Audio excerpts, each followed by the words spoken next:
अस्सलाम वालेकुम दोस्तों, मैं आपको अपने गार्डनिंग चैनल ग्रोइंग कंटेनर में खुशामदीद करता हूं। तो आज की मेरी वीडियो का टॉपिक रोज़ेज़ पे है। तो आज मैं आपको बताऊंगा कि आपने सावन में अपने रोज़ की केयर कैसे करनी है। तो ये जो सावन का महीना होता है ना, इसमें ना रोज़ ग्रो करने लग जाता है और नई नई कोंपलें निकालने लग जाता है। इवन तो कि आप कुछ भी ना दें उसको फर्टिलाइज़र, तो फिर भी वो न्यू न्यू शूट्स खुद ब खुद निकालता है, क्योंकि बारिश के पानी में ना बहुत ज़्यादा ताकत होती है और प्लांट को अच्छा लगता है पानी ना, और उसमें बहुत ज़्यादा मिनरल होते हैं। तो प्लांट ना बहुत ही अच्छे से ग्रो करने लग जाता है, बारिश के पानी से बहुत ही तेज़ी से अच्छे से ग्रो करने लग जाता है। तो इसमें ना आपने किन बातों का ध्यान रखना है। तो इसमें मौसम में ना जो सबसे इम्पोर्टेंट बात है जिसको आपने ना ध्यान रखना है, वो ये है कि आपने ना इसको ना हवा का फ्लो ज़रूर बरकरार रखना है इसके अंदर ना, अदरवाइज ना इसको ना अब स्केल भी लगेगा और बहुत सारे और इंसेक्ट भी लगेंगे।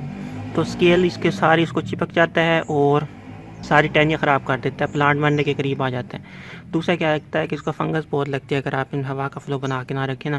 फंगस से प्लांट क्या होता है, डाईबैक आ जाता है, डाईबैक से प्लांट ऊपर से एकदम से सूखता पता भी नहीं चलता। तो इन दो बातों का बहुत ध्यान रखना है कि एयर फ्लो ज़रूर बना के रखना है, अदरवाइज़ ना आपके प्लांट के मरने के चांसेस बढ़ जाते हैं इस मौसम में, क्योंकि गर्मी सह के आया होता है, वीक प्लांट हुआ पड़ा होता है, ऊपर से बारिश आने लग जाती है बार बार बार बार। तो वो क्या होता है, नीचे रूटिंग सिस्टम तो सारा बर्न हो चुका होता है, तो बाकी रूटिंग सिस्टम ये ख़राब कर देती है। तो अगर हवा का फ्लो ना हो तो प्लांट अपने आप को बचा नहीं पाता। प्लांट में ये ताकत होती है कि वो अपने आप को बचा सके, लेकिन जब वो बहुत वीक हुआ पड़ा होता है तो फिर वो अपने आप को नहीं बचा सकता। प्लांट में वीड्स आपने ज़रूर निकालने हैं। अभी जो सीज़न है ना, इसमें ना अगर फॉर एग्जाम्पल आपके यहाँ बारिश आ रही है, मौसम ठंडा है और बहुत ही अच्छा सुनहरा सा मौसम रहता है, तो आप इसकी रूट प्रूनिंग कर सकते हैं। अगर नहीं हो रही, प्लांट बड़े हैं, तो फिर अभी ना करो, थोड़ा सा ठहर जाओ, क्योंकि रूट प्रूनिंग के बाद ना पौधा ना रिकवर होने में थोड़ा टाइम लेता है। तो तकरीबन 15 से 20 दिन ले लेता है, कभी कोई कोई एक महीना भी ले लेते हैं। तो इसी वजह से ना इसी महीने में ना एक्सपर्ट कर लेते हैं रूट प्रूनिंग, ताकि उनके आगे जाके ना जो फ्लावरिंग का सीज़न है वो ख़राब ना हो।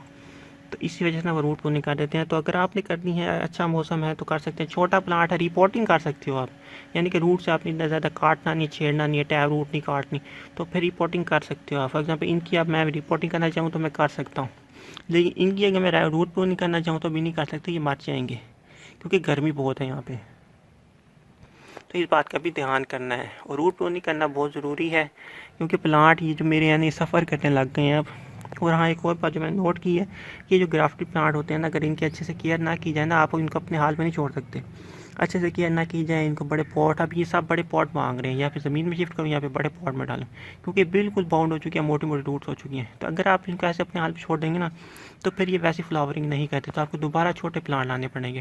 ग्राफ्टेड पौधों के बारे में ये मशहूर है कि अगर आपके यहाँ बहुत ज़्यादा गर्मी पड़ती है ना, बहुत ज़्यादा, तो फिर ना आपके ग्राफ्ट प्लांट की ना लाइफ कम हो जाती है। ये 3 से 4 साल, मैक्सिमम 5 साल तक अच्छी फ्लावरिंग करेगा, उसके बाद ये फ्लावरिंग कम कर देगा और ना इस पर डाई बैक बहुत ज़्यादा आने लग जाएंगे। तो वो ये बात भी ध्यान रखना है आपने ना। तो इसी वजह से मैं आपको रिकमेंड करूँगा कि ग्राफ्टेड के बजाय आप इसी पे जाएँ, मिनीचर पे। ये बहुत अच्छे होते हैं और बहुत ही अच्छे से ग्रो करते रहते हैं। कई साल पुराने भी मेरे पास हैं, 8-8 साल पुराने भी हैं मेरे पास, वो भी अभी तक वैसे के वैसे हैं। और इनको अभी मेरे ख्याल में 5 साल हुए हैं, 2020 में लाया था मैं, ये 6ठा साल होगा। लेकिन अब ये एक किस्म के ना वो हो चुकी हैं, अपने आप के ना वो करने लग गए हैं कि वैसी ग्रोथ नहीं निकाल रहे, क्योंकि एक तो इनको खुले पॉट नहीं मिल रहे, बहुत ज़्यादा केयर नहीं मिल रही। तो इसी वजह से इनको मैं निगलेक्ट भी कर दूँ ना और सिर्फ घास वगैरह हटा दूँ, तो फिर ये चल जाते हैं, क्योंकि ना इन्होंने ऊपर से अपनी बढ़ानी नहीं है ग्रोथ, मैक्सिमम 1 फुट तक रहना है, 1.5 फुट तक कोई चला जाएगा। तो ये नीचे से ग्रोथ भी नहीं करते रूट की, लेकिन ये जो है 5-5 फुट तक चले जाते हैं, ये नीचे से भी ग्रोथ करते हैं, मोटी मोटी इनकी रूट हो जाती है, तो ये गमला मांगते हैं। तो इन बातों का ना आपने ना अच्छे से ध्यान रखना है कि ना अगर फॉर एग्जाम्पल ग्राफ्ट लेना चाहते हैं ना आप, तो आपको फ्यूचर में ये प्रॉब्लम्स आएंगी। तो इस वजह से मैं आपको कहूँगा कि आप मिनीचर और हॉलैंड वाले मिनीचर पे शिफ्ट होएं, जिसको थाईलैंड वाला मिनीचर भी कहते हैं। ये देखिए, ये मेरे पास बहुत पुराने पुराने प्लांट हैं पड़े, लेकिन ये अभी तक बिल्कुल ठीक है। तो आपने बात ध्यान में रखनी है अच्छे से कि ग्राफ्टेड आपको ज़्यादा लंबे अरसे तक ना बहारें नहीं करवाएगा, आपको मिनीचर ही कराएगा। तो चलें, अभी तक के लिए इतना ही। अभी फ़िलहाल कोई फर्टिलाइज़र यूज़ नहीं करना, हवा का फ्लो बस बना के रखना है, प्रूनिंग भी नहीं करनी अभी। प्रूनिंग जब करेंगे तो मैं आपको बता दूंगा। तो दुआ में याद रखना। अल्लाह हाफिज़।